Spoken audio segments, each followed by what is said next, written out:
Take a long, slow breath in, and a slower, gentler breath out. Feel your shoulders ease downward, your jaw soften, your hands rest gently at your sides. You are safe here, you are warm, and nothing else is needed right now, except this story. Let the world around you fall quiet, the weight of your thoughts becoming lighter, as if drifting like tiny feathers, softly, quietly, away. Tonight, let your imagination become a lantern glowing softly in your hands, casting golden circles of calm on the walls of your mind. And now, our story begins. Our story today begins high above the waking world, in the sky-kissed spires of a great medieval cathedral.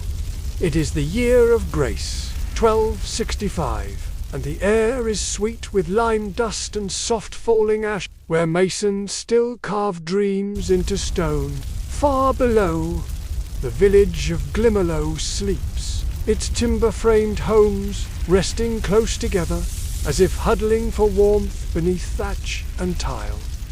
Lanterns flicker dimly in windows, their warm amber glow reflecting in rain-dark cobblestones. But our tale takes us not to those rooms. Not yet. It lifts us instead. Above, upwinding wooden scaffolds, creaking gently in the breeze, where a lone stonemason works by moonlight. His name is Corwin.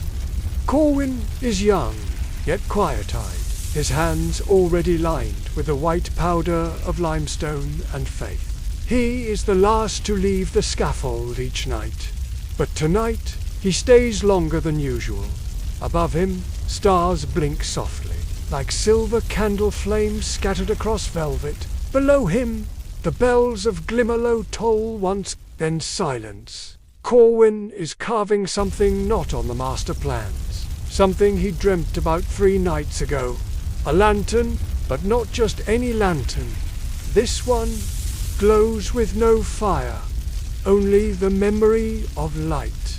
He doesn't know why he's carving it, just that it must sit tucked between the gargoyle's wing and the gutter's bend, where no one would think to look.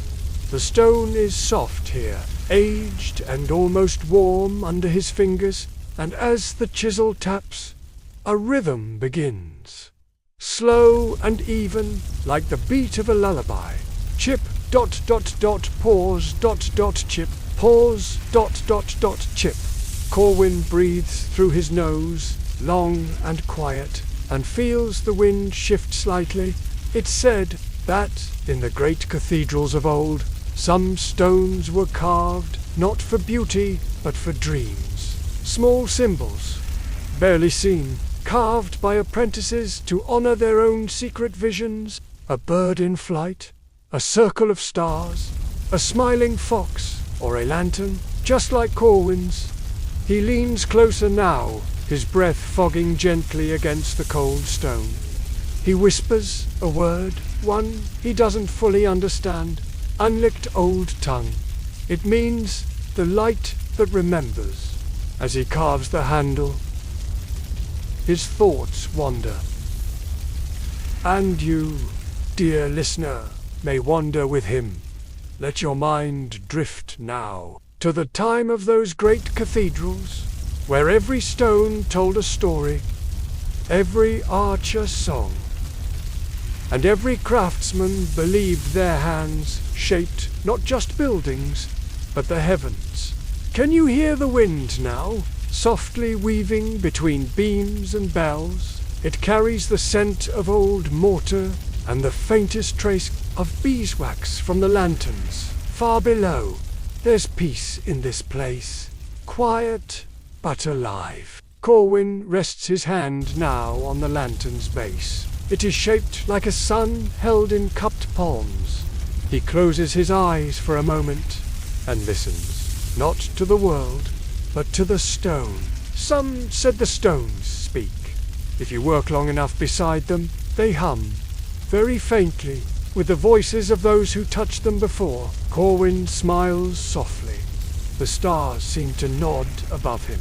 He runs his hand once more across the finished carving. It's not large, not grand, but it feels true. And somewhere, deep within it, he feels the warmth of a lantern already lit. Down below, the village sleeps deeper. The mill has stopped its turning. The baker's fire is long gone cold. Only a few candles still flicker in chapel windows, kept lit for travellers who may never come. Corwin gathers his tools slowly, one by one, and places them in a cloth satchel, wrapped in silence. Before he descends, he touches the lantern once more. "May you remember light," he whispers. A wind rises, playful, not cold. It ruffles his hair, tugs gently at his sleeves. He climbs down, slowly, sleepily, like a man already in dreams. The cathedral above remains, watching and holding his secret lantern. One day, no doubt, someone will find it. A curious child, perhaps, or a weary pilgrim leaning too far. But for now, it glows only in memory, and in the hush between stars. Welcome back, gentle soul. Let your body soften again, like velvet laid on stone, your breath easy now, like a tide that never rushes. You remember Corwin, don't you? The young stonemason who carved a lantern into the cathedral's high spine, where the wind whispers and dreams. Listen, tonight we return not to his hands, but to the path his secret carving has set in motion. For below that cathedral, far beneath its towers and singing bells, is someone else, a quiet soul who walks in shadow and candlelight. Her name is Lynette, the bellkeeper's daughter. Lynette has always loved the stairwells, the winding ones tucked behind old choir stalls, hidden in walls like secrets pass between stone and silence. She walks them now, barefoot, a candle in her hand, its flame barely flickering. Her task each evening is simple, to check the gears behind the west clock face, a slow, ticking guardian of time, built long before her great-grandfather was born. Did you know the first mechanical clocks in medieval Europe didn't have faces, only bells, chiming out hours for prayers and rest? It was time not measured in minutes, but in mood. Lynette prefers it that way. As she climbs, she feels the cathedral breathing, not in any loud or strange way, but in soft creaks, settling dust, air that holds the warmth of old hymns. Tonight, something feels different. The candle flame leans toward the wall, not from wind, but as if curious, drawn to something it knows is there. Lynette pauses on a landing she rarely visits. To her left, a small, unused archway, half hidden behind a sheet of worn wool meant to keep out the cold. She's never stepped through it, not in all her years. But tonight, her feet are not her own. They follow the hush of something calling. Not loudly, not even in words, but in feeling. She ducks inside. The space is narrow, dusty, but not empty. A small window lets in silver moonlight, and there, nestled between stone curves and shadows, is the lantern. Corwin's lantern, carved where no one would think to look, and somehow it glows, not brightly, not like fire or lamp, but like moonlight, remembering the sun. Lynette gasps softly, but doesn't speak. She kneels before it and sets down her candle.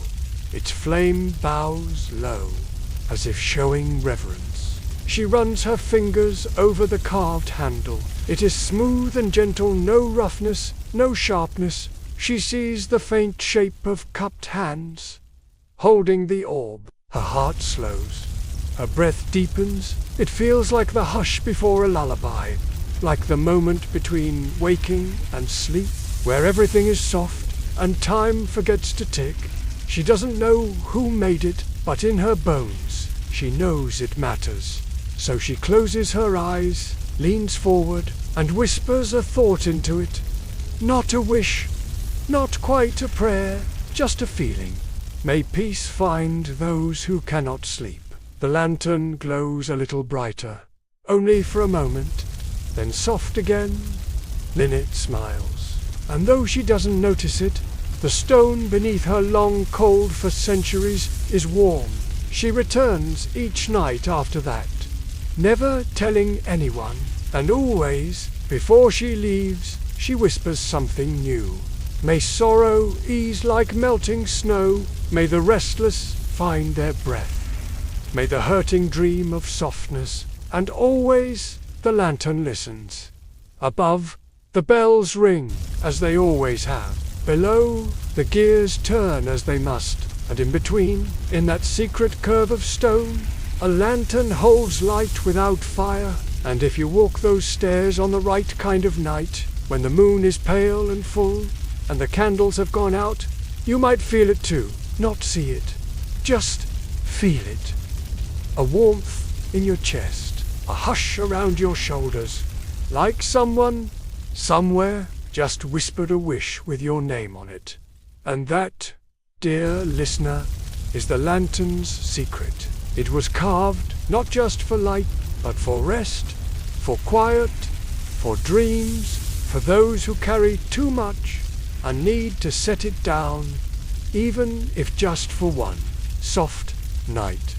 So now, as your eyes begin to grow heavy and your breath deepens like river water beneath moonlight, let Corwin's hands rest, let Lynette's candle dim, let the stone sleep, let you sleep.